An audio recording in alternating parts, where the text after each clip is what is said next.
ఈరోజు మార్నింగ్ నుంచి ఒకటే ట్రేడ్ తీసుకున్నాను. ఇప్పుడు రెండో ట్రేడ్ ఇక్కడ నుంచి బుల్లిష్‌కి తీసుకుంటున్నాను. కంప్లీట్‌గా ఈ గ్యాప్ ఫిల్లింగ్ చేయడానికి. సో, తీసుకునేది ట్రేడ్‌కి లాజిక్స్ ఎక్స్‌ప్లెయిన్ చేస్తాను. లోవర్ టైమ్ ఫ్రేమ్‌లో చూసినట్టయితే నాకు ఇక్కడ ఒక సప్లై ఉండేది. ఆ సప్లైలో 50% లెవెల్‌కి వచ్చిన తర్వాత నేను ఇక్కడ ఎంట్రీ తీసుకున్నాను. డైరెక్ట్ ఎంట్రీ తీసుకున్నాను. ఎందుకంటే స్టాప్ లాస్ చిన్నదే వస్తుంది 20 పాయింట్స్‌కి. అంటే మన ఆప్షన్స్‌లో అరౌండ్ ఒక 10 పాయింట్స్, 8 పాయింట్స్ కంటే ఎక్కువ రాదు. అండ్ ప్రీవియస్‌గా ఏదైతే ఈ లో ఉందో దీన్ని బ్రేక్ చేయడానికి అని చెప్పి తీసుకున్నా. ఇక్కడ బ్రేక్ చేసిన తర్వాత ఆల్మోస్ట్ ఇక్కడి నుంచి రీటెస్ట్ చేసుకొని ఇది ఏదైతే ఈ మూమెంట్ వచ్చిందో ఈ కంప్లీట్ మూమెంట్ని నేను గ్రాప్ చేసుకోలేదు. అయినా నేను ఇండిసిషనల్గా ఉన్నాను. సో వెయిట్ చేస్తూనే ఉన్నాను ఇక్కడ నుంచి ఏమైనా సెటప్ దొరుకుతుందేమో అని. ఫైనల్గా స్ట్రక్చర్ ఇక్కడ బ్రేక్ చేసిన తర్వాత నేను ఇక్కడ ఒక ఎంట్రీ తీసుకున్నా ఈ విధంగా. సో లాంగ్ పొజిషన్కి ఎప్పుడైతే డైరెక్ట్ ఎంట్రీ నేను ఇక్కడ తీసుకున్నాను అండ్ స్టాప్ లాస్ దీని కింద పెట్టుకున్నా అరౌండ్ ఈ రేంజ్లో. అండ్ టార్గెట్ ఏదైతే ఉందో గ్యాప్ ఫిల్లింగ్ ఏరియా మార్నింగ్ నుంచి అండ్ అంటే లాస్ట్ ప్రీవియస్ డే ఏదైతే సెల్లింగ్ జరిగిందో అక్కడ వరకు, సారీ బయింగ్, లాస్ట్ బయింగ్ ఇక్కడ వరకు జరిగింది. సో నేను ఇక్కడ వరకు గ్యాప్ ఫిల్లింగ్ ఏరియాకి టార్గెట్ పెట్టుకుంటున్నాను. సో వెయిట్ చేసి చూద్దాం టార్గెట్ రీచ్ అవుతుందో లేదో. ఈ 2 ఎంట్రీస్ ఈరోజు డే మొత్తానికి తీసుకునేది. ఓకే, ఇక్కడ జస్ట్ నా వ్యూ మాత్రం షేర్ చేస్తున్నాను. స్కాల్పర్స్ లాంటి వాళ్ళు ఎవరైనా ఇంట్రెస్టెడ్ ఉంటే మనం ఇక్కడ ఈ లో బ్రేక్ అయింది కదా, ఈ లో బ్రేక్ అయిన తర్వాత ఇక్కడ ఎంట్రీ తీసుకొని ఫస్ట్ టార్గెట్ ఈ లో బ్రేక్ చేయడానికి పెట్టుకోవాలి. సో స్కాల్పింగ్ సెట్ చేసేటోళ్ళకి, ఎందుకంటే వాళ్ళకి చూడండి ఇక్కడ హై లో మళ్ళీ కొత్త హై క్రియేట్ చేయడానికి ఫెయిల్ అయింది. మళ్ళీ ఈ స్ట్రక్చర్ బ్రేక్ చేసింది అంటే ఇది లోవర్ హై. సో ఈ విధంగా నెక్స్ట్ టైం ఇక్కడ ఎక్కడైనా ఎంట్రీ దొరుకుతుంది, ఈ గ్యాప్ ఫిల్లింగ్ ఏరియా దగ్గర ఎంట్రీ దొరికి మళ్ళీ రిజెక్షన్ తీసుకుంటే మన టార్గెట్ ఈ లో బ్రేక్ అవ్వడానికి ట్రప్ పెట్టుకోవాలి. స్కాల్పర్స్కి డైరెక్ట్ ఎంట్రీ అయితే డైరెక్ట్ ఎంట్రీ కూడా తీసుకోవచ్చు ఇక్కడ నుంచి దీన్ని బ్రేక్ చేయడానికి. బట్ మనం కౌంటర్ ట్రేడ్లో ఉండడం, మనం ట్రెండ్ ఏంటి అనేది కూడా చూసుకోవాలి. కాబట్టి నేను ఇలా చెప్తాను, ఇన్ కేస్ ఇక్కడ మనకి ఇక్కడ ఏదైనా సప్లై ఉందనుకోండి, సప్లై ఉండి ఇక్కడ నుంచి రిజెక్షన్ ఇలాగ వచ్చినట్టయితే ఖచ్చితంగా మనం ఇక్కడ నుంచి సెల్ చేసి ఫస్ట్ టార్గెట్ ఇక్కడ లో బ్రేక్ చేయడం, ఆ విధంగా స్కాల్ప్ చేయొచ్చు. జస్ట్ అబ్జర్వేషన్ మాత్రం చెప్తున్నాను. సో ఆల్మోస్ట్ క్లోజ్ టు మన స్టాప్ లాస్కి వచ్చింది. బట్ మన వ్యూ ఎలాగ బుల్లిష్ ఉంది కాబట్టి మనం ఇక్కడ కూడా ఒక ఎంట్రీ తీసుకోవచ్చు. ఎప్పుడైతే ఈ హై బ్రేక్ అయిందో మనం ఇక్కడ ఎంట్రీ తీసుకొని స్టాప్ లాస్ సేమ్ దీని కింద పెట్టుకోవడం బెటర్. సేమ్ అండ్ టార్గెట్ అయితే మనం ఏదైతే గ్యాప్ ఫిల్లింగ్ ఏరియా ఉందో అదంతా పెట్టుకుందాం. సో ఇక్కడ ఇన్ కేస్ ఎంట్రీ దొరకపోయి ఉన్నానా డైరెక్ట్ ఎంట్రీ, ఇక్కడ మళ్ళీ మనకి ఇంకో ఎంట్రీ ఇచ్చింది. సో వెయిట్ చేసి చూద్దాం, ఎందుకంటే ఇది ఫాల్ ఎక్కడి నుంచి అవ్వట్లేదు. ఇక్కడ నుంచి చూస్తే 1 మినిట్లో ఇక్కడ ఒక క్యాండిల్ ఉంది, అది ఎక్కడా లేదు. అదొక ఫెయిర్ వాల్యూ గ్యాప్లోనే ఉంది, అదొక జస్ట్ ఇండ్యూస్మెంట్ మాత్రమే. అండ్ టార్గెట్ అయితే సారీ స్టాప్ లాస్ అయితే ఎందుకు ఇక్కడే పెట్టుకుంటున్నానంటే లాస్ట్ పుల్ బ్యాక్ ఇక్కడే ఉంది. సో దాని గురించి అని చెప్పి నేను ఇక్కడ పెట్టుకున్నాను. ఈవెన్ ఇది బ్రేక్ అయితే నేను సెల్లింగ్ సైడ్ వెళ్తామంటే సెల్లింగ్ సైడ్ వెళ్ళడానికి కూడా ఏం రీజన్ లేదు. జస్ట్ మళ్ళీ ఎగ్జాంపుల్ చూపిస్తే ఇక్కడ నుంచి ఈ లెవెల్లో మనం ప్రీమియం డిస్కౌంట్ పెట్టుకున్నాను. ఈ డిస్కౌంట్ లెవెల్ని అంటే సెల్లింగ్ చేసినా మళ్ళీ డిస్కౌంట్ లెవెల్కి వచ్చేస్తుంది. మరి ఎంట్రీ అయితే మనకు దొరకదు. మళ్ళీ మనం సెల్లింగ్ చేయడానికి రీజన్ కూడా ఉండదు. ఇక్కడ మళ్ళీ డిమాండ్ ఉంది, ఇక్కడ డిమాండ్ ఉంది, ఇక్కడ నుంచి మళ్ళీ బౌన్స్ బ్యాక్ కూడా అయిపోవచ్చు డిస్కౌంట్ లెవెల్ నుంచి. ఎందుకంటే ప్రీవియస్గా ఉన్న హై నుంచి డిస్కౌంట్ లెవెల్లో దొరుకుతుంది కదా. సో తక్కువలో దొరుకుతుంది కాబట్టి ఇక్కడ నుంచి మళ్ళీ ర్యాలీ కంటిన్యూ అవ్వచ్చు. సో సెల్లింగ్ సైడ్కి అయితే నా వ్యూ పెట్టుకోవట్లేదు, బయింగ్ సైడ్గా పెట్టుకుంటున్నా. సో వెయిట్ చేసి చూద్దాం ఎండ్ ఆఫ్ ది డేకి ఏమవుతుంది అని చెప్పి. ఇక్కడ తీసుకోవడానికి మల్టిపుల్ రీజన్స్ ఉన్నాయి. ఇంటర్నల్లో కూడా సప్లై ఉండేది, ఆ సప్లైని బ్రేక్ చేసింది. అక్కడ నుంచి మళ్ళీ మనకి లోవర్ టైం ఫ్రేమ్లో దీనికంటే అంటే 1 మినిట్ కంటే చిన్న టైం ఫ్రేమ్లో మనకి చేంజ్ ఆఫ్ రేటర్ అయింది. మనం ఎంట్రీ తీసుకున్నాం, ఓకే బాగుంది. బట్ ఫస్ట్ హడల్ మనకి ఇక్కడ కూడా ఉంది. బట్ ఇదంతా చూస్తుంటే ఈ పర్టికులర్ లోవర్ టైం ఫ్రేమ్స్లో మాత్రమే ఇవన్నీ జరుగుతుంది. బట్ మనం ఆల్టర్నేట్గా ఇది కూడా తీసుకుందాం అనుకుంటే ఏమంటారు దాన్ని, ఇంకో కన్ఫర్మేషన్ ఆప్షన్ చైన్ ప్రకారం తీసుకున్నట్టయితే మార్కెట్ ఇప్పుడు 49,400 దగ్గర ఉంది. అండ్ ప్రజెంట్ సినారియోలో చూస్తే బయింగ్ సైడ్ సి సైడ్ 49,400 దగ్గర చూడండి 6 lakhs ఉన్నారు. అండ్ పిఈ సైడ్ ఏమొచ్చేసి 4 lakhs ఉన్నారు. అంటే కంప్లీట్గా చూస్తుంటే సెల్లింగ్ సైడే ఎక్కువగా కాంట్రాక్ట్స్ అనేది ఓపెన్ అయ్యి ఉన్నాయి ఓఐ ప్రకారం. ఈవెన్ 49,500 ఏదైతే రెసిస్టెన్స్ లెవెల్ ఉందో అక్కడ కూడా 14 lakhs ఉన్నారు సి సైడ్. అండ్ 600 దగ్గర 4 lakhs ఉన్నారు. Compare to P side C side ఎక్కువ ఉన్నారు. సో దాని అర్థం ఏంటి, పి సైడ్ అంటే మార్కెట్ ఫాలో అవుతుంది అని చెప్పి. సి సైడ్ ఎక్కువ కాంట్రాక్ట్స్ ఉన్నాయంటే మార్కెట్ ఫాలో అవుతుందని, పి సైడ్ ఎక్కువ కాంట్రాక్ట్స్ ఉన్నాయంటే మార్కెట్ పెరుగుతుంది అని చెప్పి.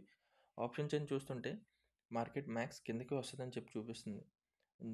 బట్ ఎంతవరకు రావచ్చు 49,300 లెవెల్లో చూడండి 5,30,000 ఉంది. ఇక్కడ పి సైడ్ ఏమో 6 lakhs ఉంది. సో అక్కడ మనకు ఒక సపోర్ట్ ఉంది 49,300 దగ్గర. సో అరౌండ్ ఇప్పుడు మార్కెట్ కూడా 49,336 దగ్గర ఉంది. సో ఈ లెవెల్ అందుకే మనం ఒక కన్ఫర్మేషన్ లెవెల్ ఏదైతే ఉందో 49,300 ధర మనకు ఒక సపోర్ట్ ఉందని తెలుస్తుంది. ఆ సపోర్టే మనం ఈ లెవెల్ అని పెట్టుకున్నాం. సో, అందుకే దాని ప్రకారం నేను రిస్క్ తీసుకున్నా. బట్ ఏదైతే పైన మీరు రెసిస్టెన్స్ అంటున్నారు కదా! రెసిస్టెన్స్ ధర కూడాను మరి స్ట్రాంగ్ రెసిస్టెన్స్ ఉన్నాయి కదంటే ఉన్నాయి. సో, అందుకే ఇక్కడ నుంచి మనం ఒక 50, 80 పాయింట్స్ ధర స్కాల్పింగ్ చేసుకొని అనుకుంటే ఈ లెవెల్‌కి మళ్ళీ ఎగ్జిట్ అయిపోవచ్చు. బట్ నేనైతే వీళ్ళందరినీ ట్రాప్ చేయడానికి అంటే ఖచ్చితంగానే ఇక్కడ పైన ఏదైతే గ్యాప్ ఫిల్లింగ్ ఉందో అదంతా హైయర్ టైమ్ ప్రకారం చూస్తే మ్యాక్స్ వీళ్ళందరినీ ట్రాప్ చేస్తదని చెప్పి అనుకుంటున్నాను. సో, టెక్నికల్‌గా ఇది కూడాను కరెక్టే. టెక్నికల్‌గా పైకెళ్తదని చెప్పి నేను అనుకుంటున్నాను. నా రూల్స్ ప్రకారం. ఫండమెంటల్ కూడా చూస్తే కొద్దిగా కన్ఫర్మేషన్ అయితే ఇస్తుంది. 49,300 దగ్గర మనకు సపోర్ట్ ఉందని చెప్పి. సో, అందుకనే నేను సీఈ సైడ్ వెళ్తున్నాను. వెయిట్ చేసి చూద్దాం. మార్కెట్‌లో నేను తీసుకునే సీఈ గాని లైక్ నేను ఎగ్జిట్ అయిపోవాలి అనుకుని ఉంటుంటే ఇక్కడే అయిపోదును. ఇన్ కేస్ ఈ మార్కెట్ గాని ఈ గ్రీన్ క్యాండిల్ హై ఏదైతే ఉందో ఈ 12.9 గ్రీన్ క్యాండిల్ హై గాని బ్రేక్ చేయకుండానా మళ్ళీ లో బ్రేక్ చేసుంటే ఈ గ్రీన్ క్యాండిల్‌ది నేను ఖచ్చితంగా అంటే 29 క్యాండిల్ ఏదైతే లో బ్రేక్ చేసుంటే నేను ఎగ్జిట్ అయిపోదును. సీఈది ఏదైతే ఫస్ట్ నేను డైరెక్ట్ ఎంట్రీ తీసుకున్నానో. బట్ అక్కడ నాకు కన్ఫర్మేషన్ ఇచ్చింది ఇంటర్నల్‌లో సప్లై ఏదైతే ఉందో అది బ్రేక్ చేసిందని. సో, అందుకే అక్కడి నుంచి హోల్డ్ చేసి ఉన్నాను. ఖచ్చితంగా వీళ్ళందరినీ ట్రాప్ చేస్తది. ఎందుకంటే ఇది ఎక్కడి నుంచి రావట్లేదు. ఈ ఫాల్ ఎక్కడి నుంచి రావట్లేదు. జస్ట్ ఇదంతా ఇంటర్నల్ స్ట్రక్చరే. సో, మ్యాక్స్ ఫస్ట్ అయితే ఈ రెడ్ కలర్ ఏదైతే మార్క్ చేసుకున్నామో ప్రీవియస్ ఎక్కడైతే మార్కెట్ ఫాల్ అవ్వడం స్టార్ట్ అయిందో ఆ హై బ్రేక్ చేస్తదని చెప్పి ఇంకా మన ఓవరాల్ టార్గెట్ ఏదైతే ఉందో అది కంటిన్యూ చేస్తదని. సో, ఈవెన్ ఆప్షన్ చైన్ మనకి లైక్ కన్ఫర్మేషన్ ఇచ్చినాన మనం అనుకున్నాం కదా! దానికంటే తర్వాత 49, 400 అండ్ 500 లెవెల్ ఏదైతే ఉన్నాయో అది కూడా మనకు ఒక రెసిస్టెన్స్ కదా! ఎందుకంటే అక్కడ చాలా ఓఐఐ చూస్తే చాలా ఎక్కువ కాంట్రాక్ట్స్ ఉన్నాయి compare to PE side. So, ఇక్కడ నుంచి మనకి బౌన్స్ వచ్చింది. పుల్ బ్యాక్ వచ్చింది. మనం ఇక్కడే అనుకున్నాం. ఇక్కడే సప్లై వీక్ అయ్యారని చెప్పేసి. సో, ప్రీవియస్ హై ఎక్కడి నుంచి అయితే ఫాలో అయిందో వాళ్ళని ట్రాప్ చేశారు. సో, మళ్ళీ ఇప్పుడు రీబాలెన్సింగ్ చేయడానికి అంటే స్ట్రెయిట్‌గా మార్కెట్ ఇప్పుడు మూవ్ అవుతుంది కదా! సో, రీబాలెన్సింగ్ చేయడానికి కొద్దిగా కిందకి రావచ్చు. సో, బయర్స్ ఎక్కడ వీక్ అవుతారనేది మనం ఈ ప్రీవియస్ స్ట్రక్చర్ ఏదైతే ఉందో ఈ లో నుంచి ఈ హై వరకు మనం పెట్టుకొని చూసుకోవాలి. ఇక్కడ గాని ఫెయిల్యూర్ అయ్యారనుకోండి బయర్స్ మనం ఇంకా రివర్సల్ ట్రేడ్‌కి ట్రై చేయాలి. బట్ రివర్సల్ ట్రేడ్‌కి అయితే నాకు ఎక్కడ సప్లై లేదు కాబట్టి నేను ఇక్కడి నుంచి హోల్డ్ చేస్తాను. నా టార్గెట్ అంటే ఇవ్వడానికి. సో, ఇప్పుడు మళ్ళీ బయింగ్ చేయాలని ఇంట్రెస్టెడ్ ఉన్నోళ్ళు మనం మళ్ళీ ఈ డిస్కౌంట్ లెవెల్ నుంచి చూసుకుందాం. డిస్కౌంట్ లెవెల్‌లో ఇక్కడ గాని ఒక క్యాండిల్ హై బ్రేక్ చేసినట్టయితే మళ్ళీ కంటిన్యూ చేద్దాం మనం. మన ప్రీవియస్ టార్గెట్ ఏదైతే ఉందో ఫస్ట్ ఈ హైకి అంటే స్కాల్పింగ్ ట్రేడ్ కదా! ఇంట్రాడేకి మనకి ఇది చాలా ఎక్కువ. సో, ఫస్ట్ ఈ హై బ్రేక్ చేయడానికి నెక్స్ట్ మనం ఏదైతే ఓవరాల్ మార్కెట్ ట్రెండ్ ఉందో దాంతో పాటు ఫాలో అవుదాం ట్రెండ్ కంటిన్యూ చేయడానికి. ఓకేనా? సో, ఇక్కడ మనకి ఒక ఎంట్రీ ఇచ్చింది ఓవరాల్‌గా. ఇక్కడ మళ్ళీ క్యాండిల్ హై బ్రేక్ చేసింది. ఓకే. క్యాండిల్ హై బ్రేక్ చేసింది. మనం డైరెక్ట్‌గా లో ఇక్కడి వరకు పెట్టుకుందాం అంటే అంటే స్టాప్ లాస్ చాలా పెద్దదయిపోద్ది. మన రిస్క్ రివార్డ్ కూర్చోదు. మనం ఇక్కడే ఈ క్యాండిల్ ప్రకారం తీసుకున్నాం కాబట్టి ఇక్కడే ఎంట్రీ తీసుకొని ఫస్ట్ టార్గెట్ అయితే దీన్ని బ్రేక్ చేయడం. ఆ తర్వాత కంటిన్యూ చేద్దాం. బట్ దీనికంటే ముందు మనం లాస్ట్ పుల్ బ్యాక్ ఎక్కడుందో అనేది ఈ స్ట్రక్చర్‌లో చూసుకోవాలి. సో, మనకి లాస్ట్ పుల్ బ్యాక్ ఎక్కడొచ్చింది? ఈ లోలో వచ్చింది. ఈ క్యాండిల్ లోలో. అంటే మనం స్టాప్ లాస్ ఇక్కడి వరకు కూడా ట్రైల్ చేసుకోవచ్చు. సేఫ్ అయితే ఇక్కడ కొద్దిగా మళ్ళీ ఇక్కడ నుంచి ఏదైనా ఎంట్రీ దొరికితే మళ్ళీ తీసుకుందాం అంటే ఈ చిన్న స్టాప్ లాస్ నేను వదులుకుంటాను అనుకున్నట్టయితే ఇక్కడ కూడా మనం ఈ విధంగా ట్రేడ్ తీసుకోవచ్చు. సో, ఇది జస్ట్ అబ్జర్వేషన్ మాత్రం. ఎందుకు ఎక్కడ ఎలాగ తీసుకుంటున్నానని చెప్తే ఇన్ కేస్ ఇక్కడ నేను కంప్లీట్‌గా ఈ మార్కెట్ ఎక్కడి నుంచి అయితే మూవ్‌మెంట్ అవుతుందో ఈ లోపల గాని నేను తీసుకోపోయి ఉంటే ఇక్కడి నుంచి మళ్ళీ తీసుకోవడానికి రీజన్ చెప్తున్నాను అంతే. ఇందాక మీరు చూసినట్టయితే ఇక్కడ 49,500 దగ్గర 14,00,000 ఉండేది. 14,00,000 సమ్ చేంజ్ ఎంతో ఉండేది. ఇప్పుడు అది తగ్గింది కాంట్రాక్ట్స్. అంటే ఏంటి? ఇప్పుడు ఈ 49,500 ఏదైతే రెసిస్టెన్స్‌గా ఫీల్ అవుతున్నారో సెల్లర్ సైడ్ నుంచి వాళ్ళు దాన్ని ఇప్పుడు కొద్దిగా వీక్ చేయడానికి స్టార్ట్ చేస్తున్నారు. అంటే మేబీ వీక్ అయ్యే ఛాన్సెస్ ఎక్కువ అని చెప్పేసి వాళ్ళు అక్కడి నుంచి కాంట్రాక్ట్స్ అనేది సెల్ చేయడం స్టార్ట్ చేస్తున్నారు. But even though 49,500 C side ఎక్కువ ఉన్నారు. పి సైడ్ ఇంకా తక్కువ ఉన్నారు. కంపేర్ టు రెండు చూస్తే ఆల్మోస్ట్ మనకు ఒక 3.5 లాక్స్ వరకు తక్కువ కాంట్రాక్ట్స్ కనిపిస్తున్నాయి. సో, మనం తక్కువ చెప్పడానికి ఏం లేదు. 49,500 ఇప్పటికీ రెసిస్టెన్సే. బట్ స్ట్రాంగ్ రెసిస్టెన్స్ ఎప్పుడవుతదనేది మనం ఈవెన్ ఈ కాంట్రాక్ట్స్ అనేది బయింగ్, సెల్లింగ్ తక్కువయ్యే కొద్దిని మనం చూసుకోవాలి. బట్ మనం ఇవంతా చూసుకుంటూ ఆప్షన్ చైన్‌ని జస్ట్ ఒక ఏంటిది స్ట్రెంథెన్‌గా చేసుకోవడానికి మనం దాన్ని ఫాలో అవుతాం. అంటే మనం చేస్తుంది కరెక్టా? కాదా? అనేది ఒక ఆప్షన్ చైన్ చూసుకొని కన్ఫర్మేషన్ మాత్రమే తీసుకుంటాం. మన దానికంటే బెస్ట్ కన్ఫర్మేషన్ మనం టెక్నికల్‌గా చార్ట్ చూస్తే సరిపోద్ది. ఇది అవసరం లేదు. నేను ఇది జస్ట్ సెకండ్ ఒపీనియన్ కిందన మాత్రమే పెట్టుకుంటున్నాను ఆప్షన్ చైన్‌ని. బట్ మీకు చెప్తున్నాను. ఈ విధంగా నేను 2 కంపేర్ చేసుకొని కూడా చూస్తున్నానని చెప్పి. సో, ఇక్కడ ఇక్కడ తీసుకున్న ఎంట్రీ కోసం మీకు ఆల్రెడీ చెప్పాను. మనకి పుల్ బ్యాక్‌ల దగ్గరే ఎప్పుడైనాని స్టాప్ లాస్ అనేది పెట్టుకోవాలి. సో, ఇక్కడ నేను పెట్టుకునేది జస్ట్ ఈ క్యాండిల్ ప్రకారమే అనుకున్నా. చెప్పాను కదా! ఈ క్యాండిల్ ప్రకారం మనం తీసుకున్నాం కాబట్టి ఈ గ్రీన్ క్యాండిల్ ప్రకారం 232కి సో, ఆ క్యాండిల్ లోలోనే మనం పెట్టుకున్నాం స్టాప్ లాస్ అనేది. బట్ పుల్ బ్యాక్ మనకి లాస్ట్ పుల్ బ్యాక్ ఎక్కడొచ్చింది? లాస్ట్ పుల్ బ్యాక్ కంప్లీట్‌గా ఈ రెడ్ క్యాండిల్ దగ్గర వచ్చింది. 218 క్యాండిల్. సో, దాని లో కిందనే పెట్టుకోవాలి actually safe stop loss. So, అదే మెన్షన్ చేశాను. ఎందుకు సేఫ్ స్టాప్ లాస్ అనేది చెప్తున్నానని. సో, మూవ్‌మెంట్ అక్కడి నుంచే స్టార్ట్ అయింది మళ్ళీని. సో, ఫస్ట్ స్కాల్పింగ్ చేసేటోళ్ళు ఈ హైని బ్రేక్ చేయడానికి అని పెట్టుకుంటారు 40 పాయింట్స్‌కి. అండ్ ఓవరాల్‌గా టార్గెట్ మనది ఏదైతే ఉందో అది కంటిన్యూ చేద్దాం. ఇంకా టైం ఉంది. ఇంకొక 40, 45, 50 మినిట్స్ ఉంది. చూద్దాం. సో, ఇందులో మనం ఇంటర్నల్‌గా చూస్తే పైనుంచి మనకి ఈ ప్రీవియస్ హై బ్రేక్ చేసిన తర్వాత ఫాల్ వచ్చింది. చిన్న పుల్ బ్యాక్ ఇచ్చింది. మళ్ళీ ఇంకోటి మళ్ళీ పైకి వెళ్ళింది. కానీ న్యూ హై క్రియేట్ చేయలేదు. 2 ఈక్వల్ హైస్ ఉంది. 540, 540 ఓకే. సో, ఇక్కడ లిక్విడిటీ జనరేట్ అయింది. సో, ఇక్కడ లిక్విడిటీ కలెక్ట్ చేసుకోవడానికి మళ్ళీ కింద నుంచి వెళ్ళాలి కదా! మనం ఆల్రెడీ డిస్కౌంట్ లెవెల్‌లో ఉన్నాం. అండ్ డిస్కౌంట్ లెవెల్‌లో మనం ఈసారి ఎక్కడి నుంచి వెళ్ళలేదు. ఒక ఫెయిర్ వాల్యూ నుంచి వెళ్ళాం.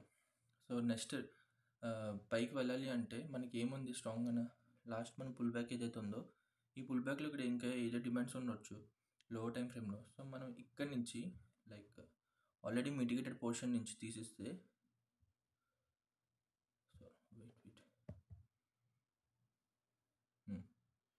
ఈ లెవెల్లో ఈ జోన్లో నుంచి ఎక్కడి నుంచైనా మార్కెట్ మళ్ళీ సేమ్ గ్రీన్ క్యాండిల్ కానీ ఏదైనా రెడ్ క్యాండిల్ కానీ ఓ క్యాండిల్ హై కానీ బ్రేక్ చేసినట్టయితే మనం అక్కడి నుంచి మనం ఈ పైన ఉన్న లిక్విడిటీని కలెక్ట్ చేసుకోవడానికి మనం టార్గెట్ పెట్టుకుందాం. ఓకేనా?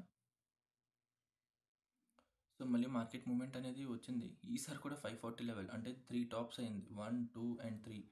3 టాప్స్ అంటే ఇంకా ఎక్కువ లిక్విడిటీ ఉంది. ఇప్పుడు ఈ లో బ్రేక్ చేసింది కదా!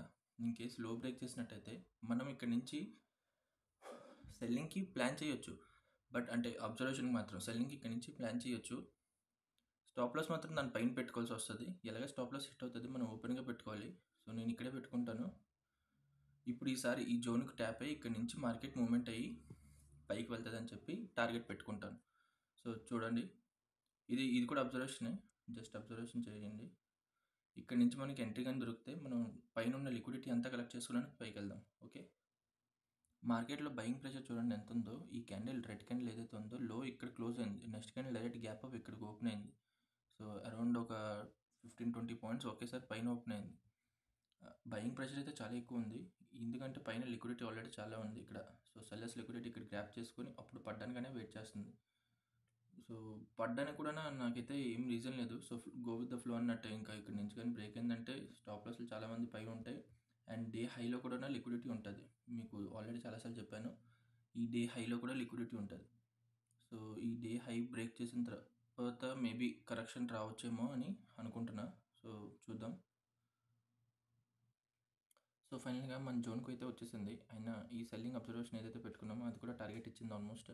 ఇప్పుడు గానీ ఈ లో బ్రేక్ చేసింది ఆల్మోస్ట్. ఒకసారి ఆగండి. లో 460 అండ్ ఈ లో బ్రేక్ చేసింది. బట్ అయినా సరే మన ప్రీవియస్‌లో ఇక్కడ ఉంది. ఓకే. ప్రీవియస్‌లో. బట్ ఇది నేను ఒక పర్టిక్యులర్ జోన్ అనుకున్నా. ఇండ్యూస్‌మెంట్ డిమాండ్ ఇక్కడ నుంచి మూవ్‌మెంట్ స్టార్ట్ అవ్వచ్చేమోనని. సో, చూద్దాం. ఈ లో గాని బ్రేక్ అయిపోతే నేను ఇంకా అంటే బయింగ్ సైడ్‌కి ఇప్పుడు ప్లాన్ అయితే చేయను. ఓకేనా? బట్ ఇక్కడైతే మన జోన్ ఉంది. ఇక్కడ నుంచి మనం పైకి వెళ్ళడానికి. ఈ జోన్ గాని మనం ఇక్కడ ఈ పర్టిక్యులర్ జోన్‌లో గ్రీన్ క్యాండిల్ వచ్చేసి హై బ్రేక్ చేసినట్టయితే మనం అక్కడి నుంచి లాంగ్ పొజిషన్‌కి తీసుకుందాం.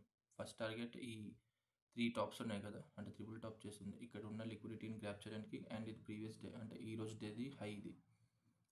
అండ్ ఇక్కడంతా గ్యాప్ ఫిల్లింగ్ ఏరియా ఉంది. ఏదైతే గ్యాప్ డౌన్ ఓపెన్ అయిందో సో, అవన్నిటిని గ్రాబ్ చేయడానికి అని చెప్పి పైన తీసుకుందాం. ఇక్కడ కానీ ఇప్పుడు లాస్ట్ 15 మినిట్స్‌లో మనకి ట్రేడ్ దొరికినట్టయితే రేపటికి బీటీఎస్టీ ఇదే హోల్డ్ చేద్దాం సి సైడ్‌కి.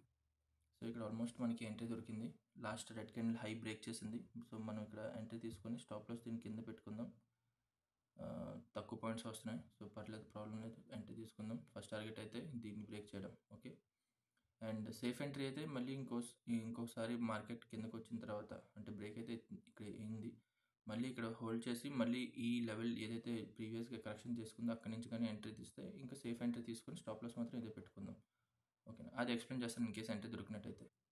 సో, ఇక్కడైతే ప్రాపర్ ఎంట్రీ మనకి ఇక్కడ ఏం దొరకలేదు. బుల్ సైడ్ తీసుకోవడానికి. But it's okay. Stop loss ఇక్కడ హిట్ అయింది. అండ్ ఇక్కడ ఒకటి ఇది డైరెక్ట్ ఎంట్రీ అండ్ ఇది కూడా డైరెక్ట్ ఎంట్రీ. రెండు డైరెక్ట్ ఎంట్రీల ద్వారా మనం ఫెయిల్ అయ్యాము. అండ్ రిమైనింగ్ అంతా అబ్జర్వేషన్. ఈ పిఈ మాత్రం కొద్దిగా వర్కౌట్ అయింది, బట్ అది మన రూల్స్లో లేదు. జస్ట్ మనం ఏదైతే అనుకున్నామో ఇక్కడ నుంచి జోన్ మిటిగేట్ చేద్దాం అని చెప్పి అంతవరకు టార్గెట్ పెట్టుకున్నాం. అండ్ బీటీఎస్టీకి మనం రేపటికి ఏం తీసుకోలేము, ఎందుకంటే మ్యాక్స్ బుల్లీ సైడ్ ట్రేడ్ తీసుకుందాం అనుకున్నాం, బట్ అది బీరీ సైడ్ వెళ్ళింది. ఇంతే ఇంకా.